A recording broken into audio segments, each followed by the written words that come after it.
कानपुर से इस वक्त की बड़ी खबर, जहां पुलिस ने एक बड़े साइबर फ्रॉड गिरोह का पर्दाफाश किया है। कमिश्नरेट कानपुर पुलिस ने प्रतिबंधित गेमिंग ऐप के जरिए ठगी करने वाले गिरोह के 18 आरोपियों को गिरफ्तार किया है। पुलिस आयुक्त रघुवीर लाल के अनुसार ये आरोपी लोटस 365 रेडी बुक और अन्य ऐप्स के जरिए लोगों को ऑनलाइन गेम में फंसाकर ठगी करते थे। आरोपी फर्जी दस्तावेजों के जरिए बैंक खाते खोलते थे और ठगी की रकम को तुरंत अलग अलग खातों में ट्रांसफर कर देते थे। पुलिस जांच में सामने आया कि इस गैंग ने न सिर्फ 3 महीनों में करीब 50 लाख रुपए का लेन देन किया है। मुखबिर की सूचना पर पुलिस ने बर्रा 6 स्थित प्राचीन शिव मंदिर के पास छापा मारकर पहले 4 संदिग्धों को पकड़ा और फिर पूछताछ के बाद कुल 18 आरोपियों को गिरफ्तार कर लिया गया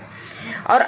पूछताछ के बाद कुल 18 आरोपियों को गिरफ्तार कर लिया है। मौके से पुलिस ने भारी मात्रा में सामान बरामद किया है, जिसमें 26 mobile phone, 1 laptop, 54 ATM card, 26 passbook और 30 सिम कार्ड शामिल है। पुलिस आयुक्त ने साफ कहा है कि कानपुर में अपराधियों के खिलाफ जीरो टॉलरेंस नीति अपनाई जा रही है और ऐसे साइबर गिरोह को किसी भी कीमत पर बख्शा नहीं जाएगा।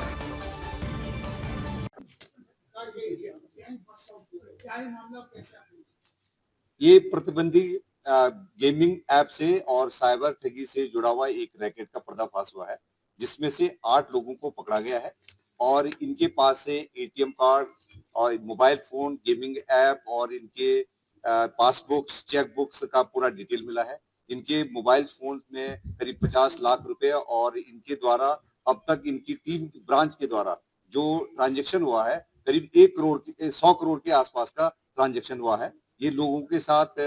धोखाधड़ी बेटिंग करा करके जब छोटा पैसा होता था तो उसको जिता देते थे और इनके जो मास्टर्स होते हैं वो जब ज्यादा पैसा लगाते थे तो उसको तुरंत हटा देते थे। ये जो 8 लड़के पकड़े गए हैं, एक ब्रांच में एक परमानेंट एम्प्लॉय की तरह काम कर रहे थे और इनका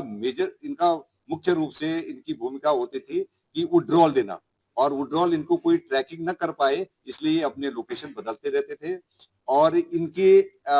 मॉडस ऑपरेंडी है कि पुलिस इनको अगर ट्रैक कर ले तो इमीडिएट इनके मोबाइल फोन बंद होने पर ही इनकी जो मास्टर्स होते थे उनके मोबाइल फोन को बंद करके इनको फॉर्मेटिंग करा देते थे।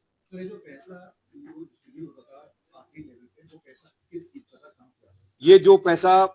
जो डिसबर्स होता है और जो विड्रॉल होता है, ये साइबर ठगी से आया हुआ जो पैसा होता है वो इनके जो म्यूल अकाउंट होते हैं, विशेषकर से डिजिटल अरेस्ट से आया हुआ जो पैसा होता है, उस पैसे को जो बेनिफिशियरी होते हैं, जो छोटे छोटे जो जीतने वाले होते थे, उनके अकाउंट्स में ट्रांसफर करा देते थे। किस माध्यम से ये लोग लोगों को टारगेट करते थे, अपने जो कस्टमर्स को, जो बैंक वालों को रील्स फंसा देते थे, क्या टेलीग्राम, व्हाट्सएप, ये टेलीग्राम और रील्स के माध्यम से एडवर्टाइज कराते थे और जो लोग बेटिंग करना चाहते थे, इनकी जो ऐप है उन ऐप पे रजिस्टर करा करके उनके अकाउंट खुलवा देते थे और उस आईपीएल